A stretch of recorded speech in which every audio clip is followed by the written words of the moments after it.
Doctor ನೇರ ಪ್ರಸಾರ ಕಾರ್ಯಕ್ರಮಕ್ಕೆ ಸ್ವಾಗತ. ನಾನು ಶಕುಂತಲಾ ಭೂಷಣ್. ಒತ್ತಡದ ಜೀವನ, ಬದಲಾಗ್ತಾ ಇರುವಂತಹ ಜೀವನ ಶೈಲಿ, ಜನರಿಗೆ ನೂರಾರು ಆರೋಗ್ಯ ಸಮಸ್ಯೆ, ಯಾವ ಸಮಸ್ಯೆಗೆ ಯಾವ ಚಿಕಿತ್ಸೆ ಎನ್ನುವುದೇ ದೊಡ್ಡ ಚಿಂತೆ. ಇಂತಹ ಸಮಸ್ಯೆ ಇರೋರಿಗೆ ಒಂದೇ ವೇದಿಕೆಯಲ್ಲಿ ಸಿಗುತ್ತೆ ಉತ್ತರ. ಇದೇ ಜೀವನನ ವಿಶೇಷ ಕಾರ್ಯಕ್ರಮ ನಿಮ್ಮ ಡಾಕ್ಟರ್. ಬದಲಾಗ್ತಾ ಇರುವಂತಹ ಜೀವನ ಶೈಲಿ ಮತ್ತು ಆಹಾರ ಕ್ರಮದಿಂದ ಅನೇಕ ರೀತಿಯ ಆರೋಗ್ಯ ಸಮಸ್ಯೆಗಳು ಪ್ರತಿಯೊಬ್ಬರನ್ನ ಬಾಧಿಸ್ತಾ ಇದೆ. ಹಿಂದೆಲ್ಲ ವಯೋಸಹಜ ಖಾಯಿಲೆಯಾಗಿದ್ದಂಥ ಆರ್ಥರೈಟಿಸ್ ಸಮಸ್ಯೆ ಇದೀಗ 20 ವಯಸ್ಸಿನ ನಂತರದಲ್ಲೂ ಕೂಡ ಕಾಣಿಸ್ಕೊಳ್ತಾ ಇದೆ. ಜೊತೆಗೆ ಬೇರೆ ಬೇರೆ ರೋಗಗಳಿಗೆ ತುತ್ತಾದಂಥವರಲ್ಲೂ ಕೂಡ ಈ ರೀತಿಯ ಸಮಸ್ಯೆಗಳು ಹೆಚ್ಚಾಗ್ತಾ ಇದೆ. ಹಾಗಾದರೆ ಆರ್ಥರೈಟಿಸ್ ಅಂತ ಅಂದರೆ ಏನು? ಯಾವ ಕಾರಣಕ್ಕಾಗಿ ಆರ್ಥರೈಟಿಸ್ ಬರುತ್ತೆ? ಇನ್ನು ಆರ್ಥರೈಟಿಸ್ನಲ್ಲಿ ಎಷ್ಟು ವಿಧಗಳಿದೆ? ಇದಕ್ಕೆ ಹೋಮಿಯೋಪತಿನಲ್ಲಿ ಚಿಕಿತ್ಸಾ ಪದ್ಧತಿ ಏನಿದೆ? ಜೊತೆಗೆ ಆಹಾರ ಪದ್ಧತಿ ಯಾವ ರೀತಿ ಇರಬೇಕು?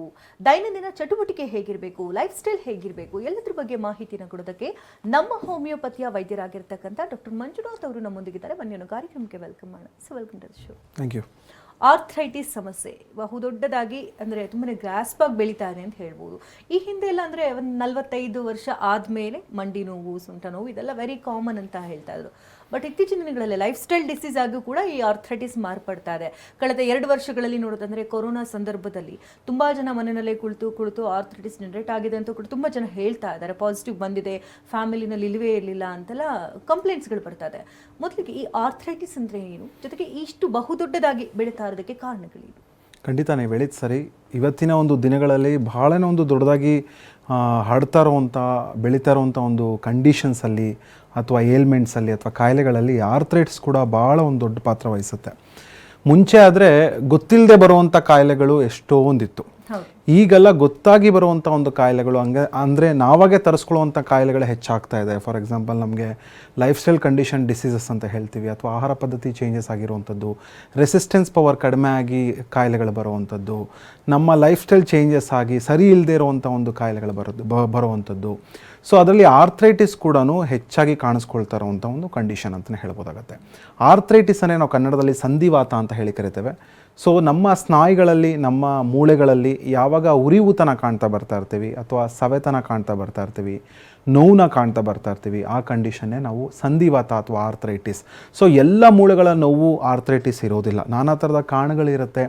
ಅದಕ್ಕೆ ನಾವು ಅದನ್ನು ಡಿಫ್ರೆನ್ಸಿಯೇಷನ್ ಮಾಡ್ತೀವಿ ಲೊಕೇಶನ್ ವೈಸ್ ಆಗಿ, ಅಥವಾ ಕಾರಣಗಳ ಬೇಸ್ಡ್ ಮೇಲೆ ನಾವು ಅದನ್ನು ವಿಂಗಡಣೆ ಮಾಡ್ಬೋದಾಗತ್ತೆ. ಬಟ್ ನಮ್ಮ ದೇಹದಲ್ಲಿ, ಮನುಷ್ಯನ ಒಂದು ದೇಹದಲ್ಲಿ 206 ಮೂಳೆಗಳಿದ್ದಾವೆ. ಅದೇ ರೀತಿ 360 ಜಾಯಿಂಟ್ ಅಂದರೆ ಸಂಧಿಗಳಿದ್ದಾವೆ. ಸೊ 2 ಮೂಳೆಗಳ ಜೋಡಣೆನ ನಾವು ಜಾಯಿಂಟ್ ಅಂತ ಹೇಳಿ ಕರಿತೇವೆ. ಸೊ ಜಾಯಿಂಟ್ ಭಾಳನೇ ಒಂದು ಪ್ರಮುಖ ಪಾತ್ರ ವಹಿಸುತ್ತೆ ಮನುಷ್ಯನ ದೇಹದಲ್ಲಿ. ಯಾಕಂದರೆ ನಾವು ಬಗ್ಬೇಕಾಗತ್ತೆ, ಎದೊಳ್ಬೇಕಾಗತ್ತೆ, ಮಡ್ಚಬೇಕಾಗತ್ತೆ, ಕೆಲಸ ಮಾಡಬೇಕಾಗತ್ತೆ. ಸೊ ಇದಕ್ಕೆಲ್ಲ ಭಾಳನೇ ಒಂದು ಪ್ರಮುಖವಾಗಿ ಕೆಲಸ ಮಾಡುವಂಥದ್ದು ನಮ್ಮ ಸಂಧಿ, ಅಂದರೆ ನಮ್ಮ ಜಾಯಿಂಟ್. ಸೊ ಬರೀ 2 ಮೂಳೆ ಜಾಯಿಂಟ್ ಮಾಡಿಬಿಟ್ರೆ ಸಂಧಿ ಆಗಿಬಿಡುತ್ತಾ? ಖಂಡಿತ ಆಗೋದಿಲ್ಲ. ಸೊ ಇದಕ್ಕೆ ಜಾಯಿಂಟ್ ಕ್ಯಾಪ್ಸೂಲ್ಸ್ ಅಂತ ಹೇಳ್ತೀವಿ, ಅಥವಾ ಜಾಯಿಂಟ್ ಸ್ಟ್ರಕ್ಚರ್ ಅಂತ ಹೇಳ್ತೀವಿ. ಸೊ ಮೂಳೆಯಿಂದ ಮೂಳೆಗೆ ಕನೆಕ್ಟ್ ಆಗಿರುವಂಥದ್ದೇ ಲಿಗಮೆಂಟ್ಸ್ ಅಂತ ಹೇಳ್ಬೋದು. ಮೂಳೆಯಿಂದ ಮಾಂಸಖಂಡಕ್ಕೆ ಅಟ್ಯಾಚ್ ಆಗಿರುವಂಥದ್ದು ಟೆಂಡಾನ್ಸ್ ಅಂತ ಹೇಳ್ಬೋದು. ಸೊ ಒಂದು ಮೂಳೆಗೆ ಒಂದು ಮೂಳೆ ಪರ್ದೆ ಆಗಿರುವಂಥದ್ದೇ ನಾವು ಆರ್ಟಿಕ್ಯುಲಾರ್ ಕಾರ್ಟಿಲೇಜ್ ಅಂತ ಹೇಳಿ ಕರಿತೇವೆ. ಯಾಕಂದರೆ ನಾವು ದಿನನಿತ್ಯ ಜೀವನದಲ್ಲಿ ನಿಂತ್ಕೊಳ್ಬೇಕಾಗತ್ತೆ, ಕೂತ್ಕೊಳ್ಬೇಕಾಗತ್ತೆ, ಕೆಲಸ ಮಾಡಬೇಕಾಗತ್ತೆ. ಸೊ ಒಂದು ಮೂಳೆಗೆ ಒಂದು ಮೂಳೆ ತಿಕ್ಕಾಟ ಆಗಬಾರ್ದು, ಘರ್ಷಣೆ ಉಂಟಾಗಬಾರ್ದು ಅನ್ನೋದಕ್ಕೆ ಆರ್ಟಿಕ್ಯುಲಾರ್ ಕಾರ್ಟಿಲೇಜ್ ಹೆಲ್ಪ್ ಮಾಡ್ತಾ ಇರುತ್ತೆ.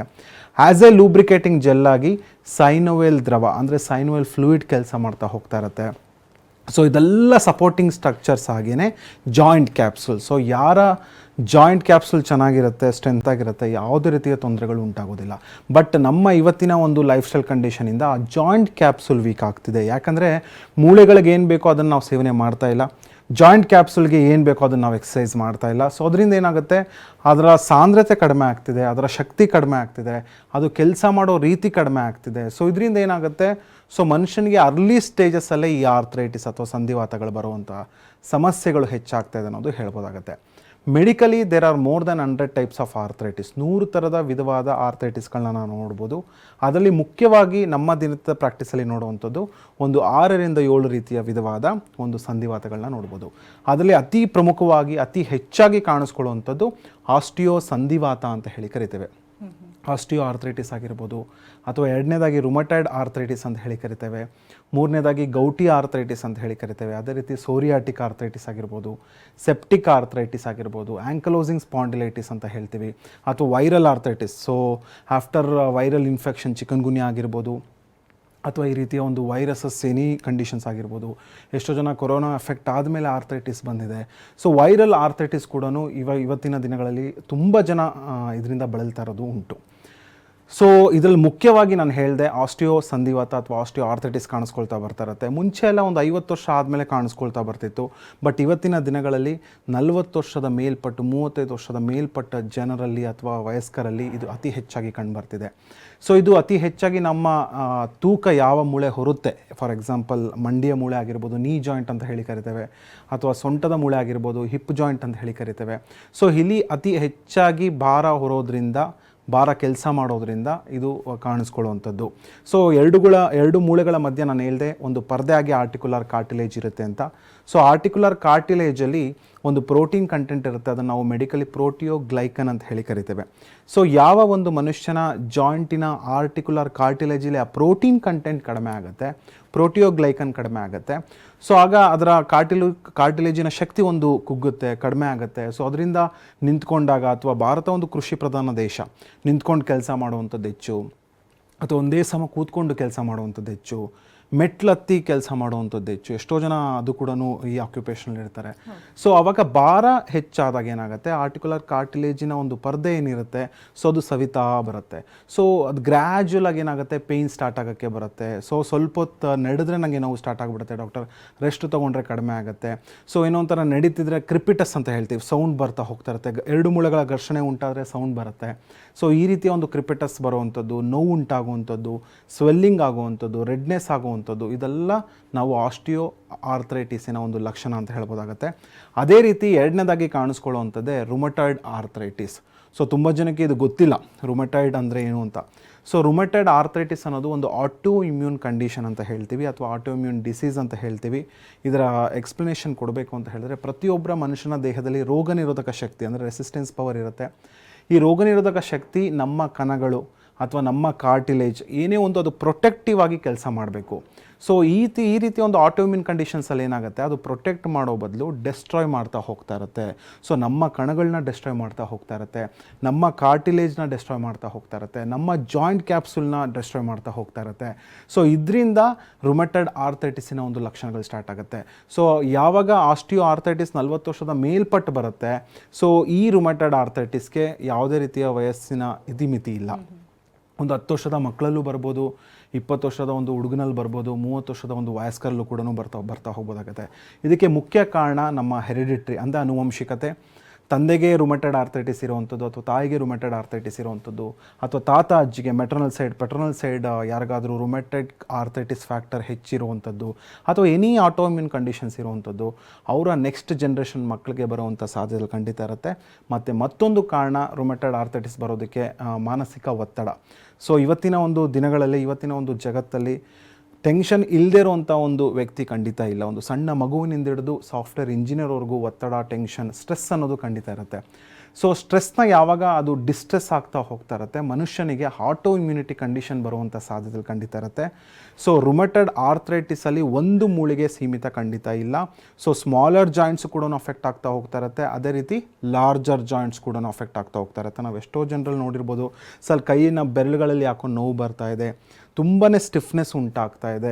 ಸೊ ನಾನು 1 kg ಕೂಡ ಲಿಫ್ಟ್ ಮಾಡೋಕ್ಕಾಗೋದಿಲ್ಲ, ಒಂದು ಶರ್ಟ್ ಬಟನ್ ಕೂಡ ವೇರ್ ಮಾಡೋಕ್ಕಾಗೋದಿಲ್ಲ, ಒಂದು ಕೂಂಬಿಂಗ್ ಮಾಡೋಕ್ಕಾಗೋದಿಲ್ಲ. ಈ ರೀತಿಯ ಒಂದು ಸ್ಟಿಫ್ನೆಸ್ಗೆ, ಈ ರೀತಿಯ ಒಂದು ಬಿಗಿತದ ಭಾವನೆಗೆ ಸೊ ಅವರು ಒಳಗಾಗ್ತಾ ಬರ್ತಾ ಇದ್ದಾರೆ.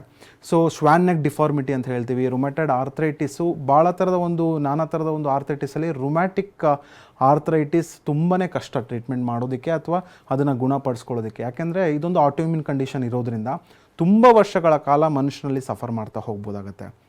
ಇದರಲ್ಲಿ ಬರೀ ನೋವಷ್ಟೇ ಇರೋದಿಲ್ಲ, ನೋವಿನ ಜೊತೆಗೆ ಡಿಫಾರ್ಮಿಟಿ ಅಂದರೆ ಮೂಳೆಗಳ ವಕ್ರತೆ ಕೂಡ ನಾವು ನೋಡ್ಬೋದಾಗುತ್ತೆ. ಪ್ರೊಮೋ ಫೋಟೋಸಲ್ಲಿ ನಾವು ನೋಡ್ಬೋದು ಮೂಳೆಗಳು ಈ ರೀತಿ ಆಗಿರುವಂಥದ್ದು, ಸೊ ಡಿಫಾರ್ಮಿಟಿಗೆ ಒಳಗಾಗುವಂಥದ್ದು. ಸೊ ಇದೆಲ್ಲ gradual onset of condition. So ಈ ಕಂಡೀಷನ್ಗೆ ಯಾಕೆ ಹೋಗ್ತಾರೆ ಅಂತ ಹೇಳಿದ್ರೆ, ನೆಗ್ಲಿಜೆನ್ಸಿ ತುಂಬಾ ಪೇಷಂಟ್ಸಲ್ಲಿ ಇವತ್ತಿನ ದಿನಗಳಲ್ಲಿ ಹೆಚ್ಚಾಗ್ತಾ ಇದೆ. ಫಾರ್ ಎಕ್ಸಾಂಪಲ್, ನೋವು ಬರುತ್ತೆ, ಸೊ ನೋವಿನ ಮಾತ್ರೆಗೆ ಒಳಗಾಗುವಂಥದ್ದು, ತಕ್ಷಣಕ್ಕೆ ನೋವು ಕಡಿಮೆ ಆಗಿಬಿಟ್ರೆ ಅವ್ರ ಕಾಯಿಲೆ ಕಡಿಮೆ ಆಗುತ್ತೆ ಅಂತ ತಿಳ್ಕೊಳ್ತಾ ಇರ್ತಾರೆ. ಖಂಡಿತ ಅದು ತಪ್ಪಿನ ಒಂದು ಭಾವನೆ ಅದು. ಸೊ ನೋವು ಕಡಿಮೆ ಆದರೆ ಕಾಯಿಲೆ ಕಡಿಮೆ ಆಗ್ತಿದೆ ಅಂತಲ್ಲ. ಇದು ಯಾವುದೇ ರೀತಿ ಆರ್ಥ್ರೈಟಿಸ್ ಮೂಳೆಗಳಲ್ಲಿ ನೋವು ಕಾಣಿಸ್ಕೊಳ್ಳೋವಂಥದ್ದು ಯಾವುದೇ ರೀತಿ ಮುಲಾಮ್ಗಳಿಂದ ಅಥವಾ ಸ್ಪ್ರೇಗಳಿಂದ ತಕ್ಷಣಕ್ಕೆ ಸ್ವಲ್ಪ ಕಡಿಮೆ ಆಗ್ಬೋದೇ ಹೊರತು ಕಾಯಿಲೆಯ ತೀವ್ರತೆನ ಒಳಗಡೆ ಹೆಚ್ಚು ಮಾಡ್ತಾ ಹೋಗ್ತಾ ಇರುತ್ತೆ. ಸೊ ಇದೆಲ್ಲ ಏನೇನು ಲಕ್ಷಣಗಳು ಹೇಳ್ತಾ ಹೋಗ್ತಾ ಇದ್ದೀನಿ, ಸೊ ಇದೆಲ್ಲ gradual on set of condition. ಯಾರು ಕೂಡ ಒಂದು ದಿವಸದಲ್ಲಿ ನನಗೆ ರುಮಟೆಡ್ ಆರ್ಥೈಟಿಸ್ ಜಾಸ್ತಿ ಆಗೋಯ್ತು, ಒಂದು ದಿವಸದಲ್ಲಿ ನನಗೆ ಆಸ್ಟಿಯೋ ಆರ್ಥೈಟಿಸ್ ಜಾಸ್ತಿ ಆಗೋಯ್ತು ಅಂತ ಖಂಡಿತ ಬರೋದಿಲ್ಲ. ಇದು gradual on set of condition, ದಿನ ಕ್ಷೀಣಿಸುವಂಥ ಒಂದು ಕಾಯಿಲೆ ಅಥವಾ ವರ್ಷ ಕ್ಷೀಣಿಸುವಂಥ ಒಂದು ಕಾಯಿಲೆ. ಬಟ್ ಕರೆಕ್ಟಾದ ಒಂದು ಸಮಯದಲ್ಲಿ ಕರೆಕ್ಟಾದ ಒಂದು ಚಿಕಿತ್ಸೆನ ಪಡ್ಕೊಂಡ್ರೆ ಸೊ ನೋವು ಕೂಡ ಕಡಿಮೆ ಮಾಡ್ಬೋದು, ಕಾಯಿಲೆಯ ತೀವ್ರತೆ ಕೂಡ ಕಡಿಮೆ ಮಾಡ್ಬೋದು. ಸೊ ಈ ರೀತಿಯ ಒಂದು ದೀರ್ಘಕಾಲದ ಸಮಸ್ಯೆಗಳಿಗೆ ಹೋಮಿಯೋಪತಿ ಯಾಕೆ ರಾಮಬಾಣ ಅಂತ ಹೇಳಿದ್ರೆ, ಇಲ್ಲಿ ರೂಟ್ ಕಾಸ್ನ ನಾವು ಕನ್ಸಿಡರ್ ಮಾಡ್ತೇವೆ. ಯಾವ ಕಾರಣದಿಂದ ಪೇಷಂಟ್ಗೆ ಈ ಆರ್ಥೈಟಿಸ್ ಬಂತು, ಯಾವ ಆರ್ಥೈಟಿಸಿಂದ ಬಳಲ್ತಾ ಇದ್ದಾನೆ, ಮತ್ತು ಆರ್ಥೈಟಿಸ್ ಅಂತ ತೊಗೊಂಡ್ರೆ ಯಾವ ಸ್ಟೇಜಲ್ಲಿದ್ದಾನೆ. ಸೊ ಇದೆಲ್ಲ ನಾವು ಪರಿಗಣಿಸಿ ಆ ವ್ಯಕ್ತಿತ್ವಕ್ಕೆ ತಕ್ಕಂತೆ ಔಷಧಿಗಳನ್ನ ಕೊಟ್ಟಾಗ ಕಾಯಿಲೆ ಬುಡದಿಂದ ಹೋಗೋದ್ರಿಂದ ಸೊ ಇದು ಲಾಂಗ್ ಟರ್ಮ್ ಎಫೆಕ್ಟ್ಗೆ ಅಥವಾ ಲಾಂಗ್ ಟರ್ಮ್ ರಿಲೀಫ್ಗೆ ಭಾಳನೇ ಹೆಲ್ಪ್ ಆಗುತ್ತೆ. ಸೂಕ್ತವಾದ ಒಂದು ಪದ್ಧತಿಯ ಔಷಧಿ ಅಂತ ಹೇಳ್ಬೋದಾಗತ್ತೆ. ಯಾವುದೇ ಒಂದು ಕಾಯಿಲೆ ಆದರೂ ಕೂಡ ಕರೆಕ್ಟ್ ಟೈಮಲ್ಲಿ ಡಯಾಗ್ನೋಸ್ ಮಾಡೋದು ತುಂಬ ಇಂಪಾರ್ಟೆಂಟ್ ಆಗುತ್ತೆ. ತುಂಬ ಜನರಿಗೆ ನಮ್ಗೆ ಈ ರೀತಿ ಸಮಸ್ಯೆಗಳಿದೆ ಅಂತಲೇ ಗೊತ್ತಿರೋದಿಲ್ಲ. ಇದು ಸಣ್ಣ ಪುಟ್ಟ ಬೆನ್ನು ಇರ್ಬೋದು, ಮೂಳೆ ನೋವುಗಳು ಕಾಣಿಸ್ಕೊಳ್ತಾರೆ, ಹತ್ತಿರದಲ್ಲೇ ಇರೋ ಮೆಡಿಕಲ್ ಸ್ಟೋರ್ಗೆ ಹೋಗ್ತಾರೆ, ಒಂದು ಟ್ಯಾಬ್ಲೆಟ್ ತೊಗೊಳ್ತಾರೆ, ರಿಲೀಫ್ ಸಿಗುತ್ತೆ. ಅಥವಾ ಹೋಮ್ ರೆಮಿಡೀಸ್ ಏನಾದರೂ ಮಾಡ್ತಾರೆ, ಮಸಾಜಸ್ ಮಾಡ್ಕೊಳ್ತಾರೆ, ಆಯಿಲ್ ಅಪ್ಲೈ ಮಾಡೋದು, ಸ್ಪ್ರೇ ಹೊಡಿಯೋದು, ಈ ಥರದ್ದೆಲ್ಲ ಮಾಡ್ತಿರ್ತಾರೆ. ಬಟ್ ಇದು ಆರ್ಥ್ರೈಟಿಸೇ ಅಂತ ಕನ್ಫರ್ಮ್ ಮಾಡ್ಕೊಳ್ಳೋದು ಹೇಗೆ? ಖಂಡಿತ ಭಾಳ ಒಳ್ಳೆ ಪ್ರಶ್ನೆ ಕೇಳಿದ್ರಿ. ಬಿಕಾಸ್ ಎಷ್ಟೋ ಜನ ಸ್ಟಾರ್ಟಿಂಗಲ್ಲೇ ಸಿಂಪ್ಟಮ್ಸ್ ಬಂತು ಅಥವಾ ಲಕ್ಷಣಗಳು ಸ್ಟಾರ್ಟ್ ಆಯಿತು ಅಥವಾ ನೋವು ಸ್ಟಾರ್ಟ್ ಆಯಿತು ಅಂದರೆ ವೈದ್ಯರ ಹತ್ರ ಬರೋದಿಲ್ಲ. ಸ್ವಲ್ಪ ದಿನ ಏನು ಮಾಡ್ತಾರೆ, ಮನೆಯ ಔಷಧಿಯ ಮೂಲಕ ಅಥವಾ ನಾನಾ ಥರ ಒಂದು ನ್ಯಾಚುರಲ್ ಥೆರಪೀಸ್ ಇದೆ, ಅಥವಾ ಏನೋ ಒಂದು ಮೆಡಿಕಲ್ ಶಾಪ್ಗೆ ಹೋಗಿ ನೋವಿನ ಮಾತ್ರೆ ತೊಗೊಳ್ಳೋವಂಥದ್ದು. ಇವತ್ತಿನ ದಿನಗಳಲ್ಲಿ ಸೆಲ್ಫ್ ಮೆಡಿಕೇಟೆಡ್ ಪೀಪಲ್ ಜಾಸ್ತಿ ಆಗಿದ್ದಾರೆ. ಸೊ ಅಂದರೆ ಅವರಾಗೆ ಮಾತ್ರೆಗಳನ್ನ ಸೇವನೆ ಮಾಡುವಂಥದ್ದು, ಅಥವಾ ಯಾರಿಗೋ ಒಂದು ನೋವಿತ್ತು, ಅದು ನೋವು ಕಡಿಮೆ ಆಯಿತು. ಸೊ ಅದರಿಂದ ಏನಾಗ್ತಾ ಇದೆ, ಕಾಯಿಲೆಯ ತೀವ್ರತೆ ಹೆಚ್ಚಾಗ್ತಿದೆ. ಸೊ ಅವರ ಮಾತ್ರೆಗಳು ಸಹ ಯಾವಾಗ ಕೆಲಸ ಮಾಡೋದಿಲ್ಲ, ಆಗ ಅವ್ರಿಗೆ ವೈದ್ಯರು ನೆನಪಾಗ್ತಾ ಇದ್ದಾರೆ. ಸೊ ಆಗ ಬಂದಷ್ಟು ನಮಗೂ ಕೂಡ ಕಷ್ಟ ಆಗ್ತಾ ಬರುತ್ತೆ. ಯಾಕಂದರೆ ಸೊ ಕಾಯಿಲೆ ಇದು ಗ್ರ್ಯಾಜುವಲ್ ಆನ್ಸೆಟ್ ಆಫ್ ಕಂಡೀಷನ್ ಇರೋದ್ರಿಂದ ಎಷ್ಟೋ ಕಾಯಿಲೆಗಳು ತುಂಬ ವರ್ಷಗಳ ಕಾಲ ಟೈಮ್ ತೊಗೊಳುತ್ತೆ ಬೆಳೆಯೋದಕ್ಕೆ. ಅಷ್ಟು ಟೈಮ್ ಬಿಟ್ಬಿಟ್ಟಿರ್ತಾರೆ ಪೇಷಂಟ್ಸು. ಸೊ ಅಲ್ಲಿ ತನಕ ಬಿಡಬಾರ್ದು. ಯಾಕಂದರೆ ಇದು ದಿನ ಕ್ಷೀಣಿಸುವಂಥ ಒಂದು ಕಾಯಿಲೆ. ಸೊ ಏಜ್ ಆಗ್ತಾ ನಮ್ಮ ರೋಗ ನಿರೋಧಕ ಶಕ್ತಿ ಕಡಿಮೆ ಆಗುತ್ತೆ, ನಮ್ಮ ಸಸೆಪ್ಟಿಬಿಲಿಟಿ ಹೆಚ್ಚಾಗುತ್ತೆ. ಸೊ ಇದರಿಂದ ಏನಾಗುತ್ತೆ, ಕರೆಕ್ಟಾದ ಒಂದು ಸಮಯದಲ್ಲಿ ಡಯಾಗ್ನೋಸ್ ಮಾಡೋದು ಭಾಳ ಇಂಪಾರ್ಟೆಂಟು. ಸೊ ಎಲ್ಲ ಆರ್ಥ್ರೈಟಿಸಿನ ಒಂದು ಲಕ್ಷಣ ನೋವು, ಸವೆತ, ಊತ ಆದರೆ ಬಟ್ ಒಂದು ಆರ್ಥ್ರೈಟಿಸಿನ ಹಿಂದಿನ ಕಾರಣಗಳು ಡಿಫ್ರೆಂಟ್ ಇರ್ತಾ ಹೋಗ್ತಾ ಇರುತ್ತೆ. ಸೊ ಆ ಕಾರಣನ ನಾವು ಆ್ಯಸ್ ಎ ವೈದ್ಯರಾಗಿ ಪರಿಗಣಿಸಬೇಕಾಗತ್ತೆ. ಸೊ ಯಾಕೆ ಬಂತು, ಯಾವ ಏಜಲ್ಲಿ ಬಂತು, ಹೆರಿಡಿಟ್ರಿ ಫ್ಯಾಕ್ಟರಿಂದ ಬಂತ, ಅವನ ಮೇಂಟೆನೆಂಟ್ ಕಾಸಸ್ಸಿಂದ ಬಂತ, ಅಥವಾ ಏನೋ ಒಂದು ಲೈಫ್ ಸ್ಟೈಲ್ ಕಂಡೀಷನಿಂದ ಬಂತ ಅಂತ ತಿಳ್ಕೊಂಡು ಆ ಕಾರಣನ ತೆಗೆಯುವಂಥದ್ದು ಇಂಪಾರ್ಟೆಂಟು. ಪ್ಯಾರಲಲ್ಲಿ ಅದ್ರ ತಕ್ಕಂತೆ ಅದ್ರ ಸಂಬಂಧಪಟ್ಟ ಒಂದು ಔಷಧಿಗಳನ್ನ ಕೊಡುವಂಥದ್ದು ಕೂಡ ಬಹಳ ಮುಖ್ಯ ಅಂತ ಹೇಳ್ಬೋದಾಗತ್ತೆ. ಈಗಾಗಲೇ ಒಬ್ರು ಕಾಲರ್ ಕೂಡ ರೆಡಿ ಇದ್ದಾರೆ. ಬೆಂಗಳೂರಿಂದ ಗಂಗೂಬಾಯಿ ಕರೆ ಮಾಡಿದ್ದಾರೆ. ನಮಸ್ತೆ ಗಂಗೂಬಾಯಿ ಅವರೇ. ನಮಸ್ತೆ ಮೇಡಮ್. ಡಾಕ್ಟರ್ ಇದ್ದಾರೆ, ಮಾತನಾಡಿ. ನಮಸ್ತೆ ಗಂಗೂಬಾಯಿ ಅವರೇ, ಹೇಳಿಯಮ್ಮ, ಏನು ತೊಂದರೆಗೆ ಕರೆ ಮಾಡಿದ್ರಿ? ಸರ್, ನನಗೆ ಕೆಲಸ ಮಾಡುವಾಗ ಗಂಟು, ಕೈ, ಕಾಲೆಲ್ಲ ತುಂಬಾ ನೋವು, ಬೆರಳೆಲ್ಲ ನೋವಾಗುತ್ತೆ. ಓಕೆ, ಎಷ್ಟು ದಿನದಿಂದ ಕಾಣಿಸ್ಕೊಳ್ತಿದೆ ಅಮ್ಮ? ಈಗ ಒಂದು 6 ತಿಂಗಳಾಯ್ತು ಸರ್. ಈಗ ಓಕೆ, ಎಲ್ಲಾದರೂ ತೋರಿಸಿದ್ರಾ ವೈದ್ಯರ ಹತ್ರ? ತುಂಬಾ ಕಡೆ ತೋರಿಸ್ತಾ ಇದ್ದೀನಿ ಸರ್. ವೆನ್ಲಾಕಲ್ಲಿ, ಇಲ್ಲಿ ಕಂಕನಾಡಿ ಹಾಸ್ಪಿಟ್ಲು. ಓಕೆ, ಏನಾದರೂ ಹೇಳಿದಾರಾ ಈ ಸಮಸ್ಯೆ ಇದೆ ಅಥವಾ ಈ ಆರ್ಥ್ರೈಟಿಸ್ ಇದೆ ಅಂತ ಹೇಳಿ? ಅವರು ಎಲ್ಲ ಬ್ಲಡ್ ಎಲ್ಲ ಚೆಕಪ್ ಮಾಡಿಸುವಾಗ ಎಲ್ಲ ನಾರ್ಮಲ್ ಇದೆ, ಟ್ಯಾಬ್ಲೆಟ್ ತಗೊಳ್ಳಿ ಕಮ್ಮಿ ಆಗುತ್ತೆ ಅಂತ ಹೇಳ್ತಾರೆ ಸರ್. ಓಕೆ ಅಮ್ಮ, ಕರೆಕ್ಟಾದ ಒಂದು ಡಯಾಗ್ನೋಸಿಸ್ ಭಾಳ ಇಂಪಾರ್ಟೆಂಟು. ಎಷ್ಟು ವಯಸ್ಸು ನಿಮಗೆ? ನನಗೆ ಈಗ 48 ಆಗಿದೆ ಸರ್. ಓಕೆ, 48 ವರ್ಷ ಅಂತ ಹೇಳ್ತಾ ಇದ್ದೀರಾ. ಸೊ ಆರ್ಥೈಟಿಸ್ ಬರೋ ಅಂಥ ಒಂದು ಏಜ್ ಅದೇ ಅಂತ ಹೇಳ್ಬೋದಾಗತ್ತೆ. ಅದು ಮಹಿಳೆಯರಲ್ಲಿ ಹೆಚ್ಚಾಗಿ ಕಾಣಿಸ್ಕೊಳ್ತಾ ಬರುತ್ತೆ. ಸೊ ನಿಮ್ಗೆಲ್ಲ ಮೂಳೆಗಳಲ್ಲಿ ಅಥವಾ ಜಾಯಿಂಟ್ಗಳಲ್ಲಿ ನೋವು ಬರ್ತಿದೆ, ಖಂಡಿತ ರಕ್ತ ಪರೀಕ್ಷೆಯಲ್ಲಿ ವ್ಯತ್ಯಾಸಗಳಿರುತ್ತೆ. ಸೊ ರಕ್ತ ಪರೀಕ್ಷೆಯಲ್ಲಿ CRP ಅಂತ ಹೇಳ್ತೀವಿ, ಸಿ ರಿಯಾಕ್ಟಿವ್ ಪ್ರೋಟೀನ್, ಅಥವಾ RA ಫ್ಯಾಕ್ಟರ್ ಏನಾದರೂ ಹೆಚ್ಚಿದೆಯಾ, ರುಮೆಟೆಡ್ ಆರ್ಥೈಟಿಸ್ ಏನಾದ್ರು ಇದೆಯಾ, ಅಥವಾ ಇವತ್ತಿನ ದಿನಗಳಲ್ಲಿ ಗೌಟಿ ಆರ್ಥೈಟಿಸಿನ ಒಂದು ಲಕ್ಷಣಗಳು ಕೂಡ ಕಾಣ್ತಾ ಬರ್ತಾ ಇದೆ. ಯೂರಿಕ್ ಆ್ಯಸಿಡ್ ಅಂಶ ಅನ್ನೋದು ಚೆಕ್ ಮಾಡಿಸ್ತಾ ಬರಬೇಕಾಗತ್ತೆ. ಸೊ ಬ್ಲಡ್ಡಲ್ಲಿ ಕ್ಯಾಲ್ಶಿಯಂ ಕಂಟೆಂಟ್ ಎಷ್ಟಿದೆ, ವಿಟಮಿನ್ D ಕಂಟೆಂಟ್ ಎಷ್ಟಿದೆ. ಸೊ ಆರ್ಥ್ರೈಟಿಸ್ ಪ್ರೊಫೈಲ್ ಅಂತ ಹೇಳ್ತೀವಿ, ಇದೆಲ್ಲ ನಾನು ಏನು ಹೇಳಿದೆ ಆರ್ಥ್ರೈಟಿಸ್ ಪ್ರೊಫೈಲ್, ಅದನ್ನು ಒಂದ್ಸರಿ ಪರೀಕ್ಷೆ ಮಾಡಿಸಿ. ಸೊ ಅದ್ರಲ್ಲಿ ಏನಾದರೂ ಒಂದು ವ್ಯತ್ಯಾಸ ಇದ್ದೇ ಇರುತ್ತೆ. ಸೊ ಅದ್ರ ತಕ್ಕಂತೆ ಔಷಧಿಗಳನ್ನ ಕೊಡ್ಬೋದಾಗತ್ತೆ. ಸೊ ಯಾವುದೇ ರೀತಿ ಮುಲಾಮ್ಗಳಿಗೆ ಮೊರೆ ಹೋಗುವಂಥದ್ದು, ಸ್ಪ್ರೇಗಳಿಗೆ ಮೊರೆ ಹೋಗುವಂಥದ್ದು, ತಕ್ಷಣಕ್ಕೆ ಜಸ್ಟ್ ನೋವಿನ ಮಾತ್ರೆ ತೊಗೊಳ್ಳುವಂಥದ್ದು ಖಂಡಿತ ಮಾಡಬೇಡಿ ಅಮ್ಮ. ಸೊ ಇವಾಗ ಈ ಏಜಲ್ಲಿ ನೀವು ಕರೆಕ್ಟಾದ ಒಂದು ಸಮಯದಲ್ಲಿ ಚಿಕಿತ್ಸೆನ ಪಡ್ಕೊಂಡ್ರೆ ಮುಂದೆ ಸಫರ್ ಆಗದೆ ಇರೋಂಗೆ ನೋಡ್ಕೊಳ್ಬೋದಾಗತ್ತೆ, ಮತ್ತು ಕಾಂಪ್ಲಿಕೇಶನ್ ಸಹ ಅವಾಯ್ಡ್ ಮಾಡ್ತಾ ಬರ್ಬೋದಾಗತ್ತೆ. ಧನ್ಯವಾದ ಗಂಗೂಬಾಯಿ ಅವರೇ ಕರೆ ಮಾಡೋದಕ್ಕಾಗಿ. ಇನ್ನೀಗ ಆರ್ಥರೈಟಿಸ್ ಸಮಸ್ಯೆಗೆ ತುಂಬ ಜನ ಅಂದರೆ ಬೇರೆ ಬೇರೆ ರೀತಿಯ ಮೆಡಿಸಿನ್ಸ್ಗೆ ಹೋಗಿರ್ತಾರೆ, ಅಂದರೆ ಬೇಗ ರಿಲೀಫ್ ಸಿಗುತ್ತೆ ಅನ್ನುವಂಥ ನಿಟ್ಟಿನಲ್ಲಿ. ಒಬ್ಬರ ದೇಹ ಪ್ರಕೃತಿಗಿಂತ ಮತ್ತೊಬ್ಬರದ್ದು ವಿಭಿನ್ನವಾಗಿರುತ್ತೆ. ಸೊ ಅದನ್ನು ನೋಡ್ಕೊಂಡು ಕೂಡ ಇಂಪಾರ್ಟೆಂಟ್ ಆಗಿ ಮೆಡಿಸಿನ್ಸ್ನ ಕೊಡಬೇಕಾಗುತ್ತೆ. ಜೊತೆಗೆ ಆಹಾರ ಕ್ರಮ ಕೂಡ ತುಂಬಾ ಇಂಪಾರ್ಟೆಂಟ್ ಆಗಿದೆ. ತುಂಬ ಜನ ಹೇಳ್ತಾರೆ ನಾವು ಡಯಟ್ ಮಾಡ್ತಾ ಇದ್ದೀವಿ ಆದರೂ ನಮ್ಗೆ ಯಾಕೆ ಈ ರೀತಿ ಆಗ್ತಾ ಇದೆ, ಎಲ್ಲ ಮೇಂಟೈನ್ ಮಾಡ್ತಿದ್ದೀವಿ, ಲೈಫ್ ಸ್ಟೈಲ್ ಬ್ಯಾಲೆನ್ಸ್ ಮಾಡ್ತಾ ಇದ್ವಿ ಆದರೂ ಕೂಡ ರೋಗ ಉಲ್ಬಣ ಆಗ್ತಿದೆ ಅನ್ನುವಂಥ ಕಂಪ್ಲೇಂಟ್ಸ್ಗಳು ಕೂಡ ಹೇಳ್ತಿರ್ತಾರೆ. ಸೊ ಇದಕ್ಕೆಲ್ಲ ಉತ್ತರ ಕೊಡೋದಾದರೆ? ಖಂಡಿತ ಪ್ರತಿಯೊಬ್ಬರ ದೇಹದ ಒಂದು ಪರಿಸ್ಥಿತಿ ಡೆಫಿನೆಟ್ಲಿ ಡಿಫ್ರೆಂಟ್ ಇರುತ್ತೆ. ಸೊ ಆರ್ಥರೈಟಿಸಿನ ಒಂದು ಲಕ್ಷಣ ಅಂತ ಹೇಳಿದ್ರೆ ಎಲ್ಲರಿಗೂ ಒಂದೇ ರೀತಿಯ ಒಂದು ನೋವು ಇರ್ಬೋದು. ನೋವಿನ ಒಂದು ತೀವ್ರತೆ ಒಬ್ಬರಲ್ಲಿ ಹೆಚ್ಚಿರುತ್ತೆ, ಒಬ್ಬರಲ್ಲಿ ಕಡಿಮೆ ಇರುತ್ತೆ. ಬಟ್ ಪ್ರತಿಯೊಬ್ಬರ ಕಾಯಿಲೆಯ ಇಂದಿನ ಕಾರಣಗಳು ಅಥವಾ ಕಾಸ್ ಅಂತ ಹೇಳ್ತೀವಿ, ಅದು ಭಾಳನೇ ಒಂದು ವ್ಯತ್ಯಾಸಗಳಿಗೆ ಒಳಗಾಗಬೇಕಾಗತ್ತೆ. ಆ್ಯಸ್ ಎ ವೈದ್ಯರಾಗಿ ನಾವು ಅದನ್ನು ಕಂಡುಹಿಡಿಯುವಂಥದ್ದು ಭಾಳ ಇಂಪಾರ್ಟೆಂಟು. ಜಸ್ಟ್ ಸಿಂಪ್ಟಮ್ಯಾಟಿಕ್ ರಿಲೀಫ್ ಕೊಡಬೇಕು, ಸಿಂಪ್ಟಮ್ಯಾಟಿಕ್ ಟ್ರೀಟ್ಮೆಂಟ್ ಕೊಡಬೇಕು ಅನ್ನೋದು ಖಂಡಿತ ಹೋಮಿಯೋಪತಿಲಿ ಇರೋದಿಲ್ಲ.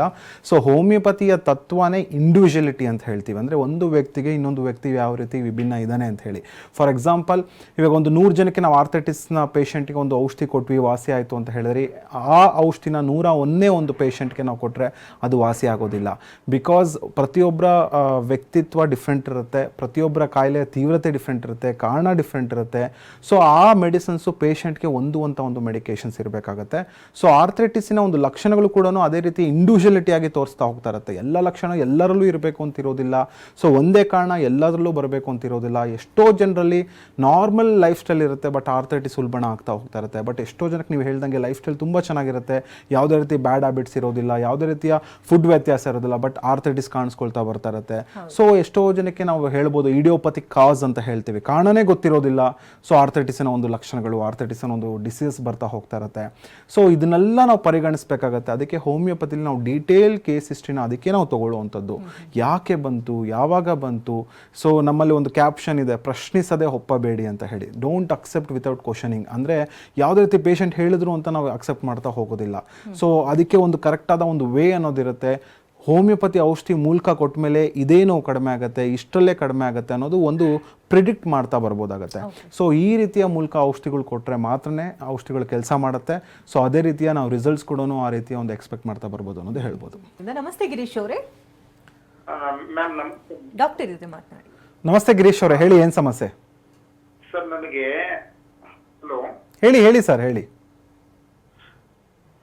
ಮ್ಯಾಮ್ ನನಗೆ ಒಂದು 3-4 ವರ್ಷದಿಂದನೂ ಬ್ಯಾಕ್ ಪೇನ್ ಸಮಸ್ಯೆ ಬರ್ತಿದೆ ಮ್ಯಾಮ್. ಓಕೆ. ಅದರಲ್ಲಿ ಏನಾಗ್ತು ಅಂದ್ರೆ ನನಗೆ ಕೆಲವೊಂದು ಡಿಪ್ರೆಷನ್ ಮತ್ತೆ ಆಂಗ್ಸೈಟಿ ಡಿಪ್ರೆಷನ್ಗೆ ಟಾಬ್ಲೆಟ್ ತಗೋತಾ ಇದ್ದೆ. ಸರಿ. ಅದು ಒಂದು 4 ವರ್ಷದಿಂದನೂ ಟಾಬ್ಲೆಟ್ ತಗೋತಾ ಇದ್ದೆ ನಾನು. ಓಕೆ. ಅದರಿಂದ ಏನಾದ್ರೂ ಬ್ಯಾಕ್ ಪೇನ್ ಬರ್ತಾ ಇದೆಯಾ ಅಂತ ಡಾಕ್ಟರ್ ಅಂದಿದ್ರು ಮಂಡ್ಯದಲ್ಲಿ. ಓಕೆ. ಅದರಿಂದ ಏನಾದ್ರೂ ಬರ್ತಾ ಇದೆಯಾ ಸರ್? ಆಮೇಲೆ ಯೂರಿನರಿ ಟ್ರ್ಯಾಕ್ ಅಲ್ಲಿ ಇನ್ಫೆಕ್ಷನ್ ಆಗಿದೆ, ನಮ್ಗೆ ಜಾಸ್ತಿ ರೀಸೆಸ್ ಹೋಗ್ತಾ ಇದೆ ಅಂತ ಹೇಳ್ಕೊಂಡಿದ್ದೆ ಡಾಕ್ಟರ್ ಹತ್ರ. ಓಕೆ. ಅದಕ್ಕೆ ಕಿಡ್ನಿ ಡಾಕ್ಟರ್ ಹತ್ರ ತೋರಿಸ್ಬೇಕು ಗಿರೀಶ್ ಅಂತ ಹೇಳಿದ್ರು. ಓಕೆ. ನನಗೆ ತುಂಬಾ ಸರ್ ಮೇಲಿಂದನೂ ಕೆಳಗಂಟನು ತುಂಬಾ ಸೆಳೆತ ಬರ್ತೈತೆ ಜಾಸ್ತಿ. ಒಂದು 3-4 ವರ್ಷದಿಂದನೂ ಜಾಸ್ತಿ ಬರ್ತೈತೆ ಸರ್. ಓಕೆ ಗಿರೀಶ್ ಅವರೇ, ನಿಮ್ಮ ಸಮಸ್ಯೆ ನಂಗೆ ಅರ್ಥ ಆಯಿತು. ಸೊ ಈ ಥರದ ಒಂದು ಕಂಡೀಷನ್ಸಲ್ಲಿ it is a chronic condition, ಅಂದರೆ ಮಲ್ಟಿಪಲ್ ಕಂಡೀಷನ್ಸ್ ಇರೋದ್ರಿಂದ ಸೊ ಒಂದು ದಿವಸ ಕರೆಕ್ಟಾಗಿ ನೋಡಬೇಕಾಗತ್ತೆ, ಒಂದು ಸರಿ ಪರಿಶೀಲನೆ ಮಾಡಬೇಕಾಗತ್ತೆ. ಯಾಕಂದರೆ ನೀವು ಹೇಳ್ತಾ ಇದ್ದೀರಿ ಕಿಡ್ನಿಯ ಇನ್ಫೆಕ್ಷನ್ಸ್ ಆಗಿರ್ಬೋದು ಅಥವಾ ಯೂರಿನರಿ ಟ್ರ್ಯಾಕ್ಟ್ ಇನ್ಫೆಕ್ಷನ್ಸು. ಸೊ ಅದರಿಂದ ಖಂಡಿತ ಬ್ಯಾಕ್ ಪೇನ್ ಬರೋವಂಥ ಸಾಧ್ಯತೆಗಳು ಖಂಡಿತ ಇರುತ್ತೆ. ಬ್ಯಾಕ್ ಪೇನ್ ಬಂದಿದ ತಕ್ಷಣ ಆರ್ಥರೈಟಿಸೇ ಇರಬೇಕು, ಸ್ಪಾಂಡಿಲೈಟಿಸೇ ಇರಬೇಕು ಅಂತ ಇರೋದಿಲ್ಲ. ಮತ್ತು ಜೊತೆಗೆ ನೀವು ಹೇಳಿದ್ರಿ ಡಿಪ್ರೆಷನ್ಗೆ ಒಳಗಾಗ್ತೀನಿ ಅಥವಾ ಆಂಗ್ಸೈಟಿ ಅಂತ ಒಂದು ಕಂಡೀಷನ್ ಇದೆ. ಸೊ ಮಾನಸಿಕವಾಗಿ ಬಳಲ್ತಾ ಇರೋವಂಥ ಒಂದು ಸಮಸ್ಯೆಗೆ ಆದಷ್ಟು ನಾವು ಒತ್ತು ಕೊಟ್ಟು ಔಷಧಿಗಳನ್ನ ಕೊಡಬೇಕಾಗತ್ತೆ. ಇದು ಬರೀ ಬ್ಯಾಕ್ ಪೇನ್ಗೆ ಔಷಧಿ ಕೊಡುವಂಥದ್ದಲ್ಲ. ಸೊ ಆ ಥರದ ನೀವು ಔಷಧಿ ತೊಗೊಂಡ್ರೆ ಖಂಡಿತ ವಾಸಿ ಆಗೋದಿಲ್ಲ. ಸೊ ಹೋಮಿಯೋಪತಿಕಲಿ ಹೊಲಿಸ್ಟಿಕ್ ಅಪ್ರೋಚ್ ಅಂತ ಹೇಳ್ತೀವಿ. ಆ್ಯಸ್ ಎ ಹೋಲ್ ನಾವು ಮನುಷ್ಯನ ಟ್ರೀಟ್ಮೆಂಟ್ ಮಾಡಬೇಕೇ ಹೊರತು ಕಾಯಿಲೆನಲ್ಲ. ಸೊ ಮನುಷ್ಯನಲ್ಲಿ ಕರೆಕ್ಟಾದ ಒಂದು ನಿಮ್ಮ ಕಾನ್ಸ್ಟಿಟ್ಯೂಷನ್ ಥೆರಪಿ ಅಂತ ಹೇಳ್ತೀವಿ ಅಥವಾ ನಿಮ್ಮ ಸ್ವಭಾವಕ್ಕೆ ತಕ್ಕಂಗೆ ಔಷಧಿ ಕೊಟ್ಟಾಗ ಸೊ ಹೋಮಿಯೋಪತಿ ಮೂಲಕ ನಿಮ್ಮ ಆಂಗ್ಸೈಟಿ ಏನಿದೆ ಅದು ಕಡಿಮೆ ಆಗ್ತಾ ಬರುತ್ತೆ, ನಿಮ್ಮ ಡಿಪ್ರೆಷನ್ ಸಿಂಪ್ಟಮ್ಸ್ ಏನಿದೆ ಅದು ಕಡಿಮೆ ಆಗ್ತಾ ಹೋಗ್ತಾ ಇರುತ್ತೆ. ಸೊ ಜೊತೆಗೆ ನಿಮಗೆ ರಿಪೀಟೆಡ್ ಆಗಿ ಬರುವಂಥ ಒಂದು ಯೂರಿನರಿ ಟ್ರ್ಯಾಕ್ಟ್ ಇನ್ಫೆಕ್ಷನ್ಸ್ ಆಗಿರ್ಬೋದು ಅಥವಾ ಬ್ಯಾಕ್ ಪೇನಿನ ಒಂದು ಲಕ್ಷಣಗಳಾಗಿರ್ಬೋದು ಸೊ ಜೊತೆಗೆ ಕಡಿಮೆ ಆಗುತ್ತೆ. ಸೊ ಈ ಥರದ ಒಂದು ಕಂಡೀಷನ್ಸಲ್ಲಿ ಹೋಮಿಯೋಪತಿಕ್ ಪಾತ್ರ ಭಾಳನೇ ಒಂದು ಒಳ್ಳೆ ನಿಟ್ಟಿನಲ್ಲಿ ಕೆಲಸ ಮಾಡ್ತಾ ಹೋಗ್ತಾ ಇರುತ್ತೆ. ಸೊ ನೀವೆಲ್ಲಿಂದ ಕರೆ ಮಾಡ್ತಾ ಇದ್ದೀರಾ, ನಮ್ಮ ಹೋಮಿಯೋಪತಿ ಶಾಖೆ ಯಾವುದು ಬ್ರ್ಯಾಂಚ್ ಆಗುತ್ತೆ ಹೋಗಿ ಭೇಟಿಯಾಗಿ, ನುರಿತ ವೈದ್ಯರು ಇರ್ತಾರೆ, ನಿಮ್ದು ಹಳೆ ರಿಪೋರ್ಟ್ಸ್ ಎಲ್ಲ ಇದ್ದರೆ ತೊಗೊಂಡೋಗಿ ತೋರಿಸಿ. ಸೊ ನಮಗೆ ಗೈಡೆನ್ಸ್ಗೆ ಗೊತ್ತಾಗುತ್ತೆ ಯಾವ ರೀತಿಯ ಚಿಕಿತ್ಸೆಗಳನ್ನ ಪಡ್ಕೊಂಡಿದ್ದೀರಾ ಅನ್ನೋದು. ಖಂಡಿತ ಹೆಲ್ಪ್ ಮಾಡ್ಬೋದು ಗಿರೀಶ್ ಅವರೇ. ಧನ್ಯವಾದ ಗಿರೀಶ್ ಅವರೇ ಕರೆ ಮಾಡೋದಕ್ಕೆ. ಇಷ್ಟೊತ್ತು ಕಾರ್ಯಕ್ರಮಕ್ಕೆ ಆಗಮಿಸಿ ಆರ್ಥರೈಟಿಸ್ ಬಗ್ಗೆ ಸಮಗ್ರ ಮಾಹಿತಿನ ನೀಡಿದ್ದಕ್ಕಾಗಿ ಧನ್ಯವಾದಗಳು. ನಮಸ್ತೆ ವೀಕ್ಷಕರೇ, ಡಾಕ್ಟರ್ ಮಂಜುನಾಥ್ರನ್ನ ಭೇಟಿ ಮಾಡಬೇಕಂದ್ರೆ ಅಡ್ರೆಸ್ ಪ್ಲೇಟ್ ಈ ರೀತಿ ನೋಟ್ ಮಾಡ್ಕೊಳ್ಳಿ. ನಮ್ಮ ಹೋಮಿಯೋಪತಿ ಬೆಂಗಳೂರಿನ ಬ್ರಾಂಚಸ್ ಮಲ್ಲೇಶ್ವರಂ ಮತ್ತು ಜಯನಗರದಲ್ಲಿದೆ. ಇತರೆ ಶಾಖೆಗಳು ಹುಬ್ಬಳ್ಳಿ, ಮೈಸೂರು, ದಾವಣಗೆರೆ, ಕಲಬುರಗಿ, ಹಾಸನ, ಶಿವಮೊಗ್ಗ, ಹೊಸಪೇಟೆ, ಬೆಳಗಾವಿ, ಉಡುಪಿಯಲ್ಲಿದೆ.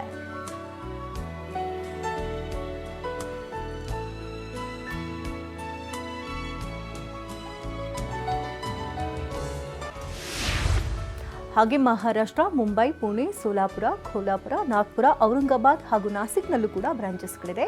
ದೂರವಾಣಿ ಸಂಖ್ಯೆ ಈ ರೀತಿದೆ: 9620240240.